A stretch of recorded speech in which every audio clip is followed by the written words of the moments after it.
Hello കൂട്ടുകാരെ,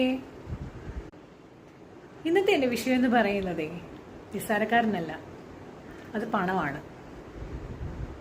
നമ്മുടെ casual ടോക്കുകളിലൊക്കെ തന്നെ നമ്മളൊക്കെ കേട്ടിട്ടുള്ള ഒരു കാര്യമായിരിക്കും, നമുക്കൊരിക്കലും പണം കൊടുത്ത് നമ്മുടെ സന്തോഷത്തെ വാങ്ങാൻ സാധിക്കില്ല എന്ന്, അല്ലേ? ഒരു പരിധി വരെയൊക്കെ തന്നെ അത് സത്യമാണ്. എങ്കിലോ ഈ പറയുന്ന നാട്ടുകാരുടെയോ വീട്ടുകാരുടെയോ കുടുംബക്കാരുടെയോ കൂട്ടുകാരുടെയോ ഒക്കെ മുൻപിൽ കയ്യിൽ ഒരു 5 പൈസ എടുക്കാനില്ലാതെ നിൽക്കേണ്ട ഒരു അവസ്ഥ വരണം, അല്ല വന്നിട്ടുണ്ടാവണം. അപ്പോഴാണ് ശരിക്കും ഇതിൻ്റെ അർത്ഥം നമ്മൾ മനസ്സിലാക്കാൻ പോകുന്നത്. കയ്യിലൊരു 5 പൈസ എടുക്കാനില്ലാതെ നിൽക്കുന്നതുകൊണ്ട് മറ്റുള്ളവർ നമുക്ക് തരുന്ന റെസ്പെക്റ്റ് എന്താണ്, മറ്റുള്ളവർ നമ്മളെ കെയർ ചെയ്യുന്നുണ്ടോ, അല്ല നമുക്ക് ആ സമയം എന്തെങ്കിലും പവർ ഉണ്ടോ എന്നുള്ളത് ശരിക്കും നമുക്ക് മനസ്സിലാക്കാൻ സാധിക്കും. ശരിയല്ലേ? നമുക്ക് നമ്മുടെ ഫ്രണ്ട്സിന്റെ മുൻപിൽ, കുടുംബക്കാരുടെ മുൻപിൽ, നമ്മുടെ സൊസൈറ്റിയുടെ മുൻപിൽ പവർ വേണോ എങ്കിൽ ഉറപ്പായിട്ടും നമ്മുടെ കയ്യിൽ പണം ഉണ്ടായിരിക്കണം.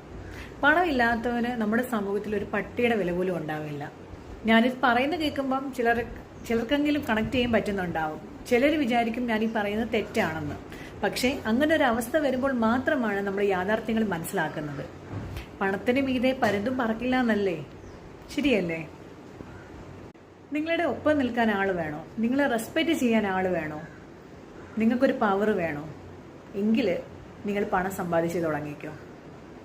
ഇന്നത്തെ കാലത്ത് എല്ലാത്തിനും മേളിലായിട്ടുള്ള ഒരു അൾട്ടിമേറ്റ് കാര്യം പണം തന്നെയാണ്. പണത്തിന് പണം തന്നെ വേണം. ശരിയല്ലേ? ശരിയായിട്ട് തോന്നുന്നുണ്ടെങ്കിൽ സപ്പോർട്ട് ചെയ്യണേ. അപ്പോൾ എല്ലാവരും സന്തോഷത്തോടെ സ്നേഹത്തോടെ ഇരിക്കൂ. Be happy.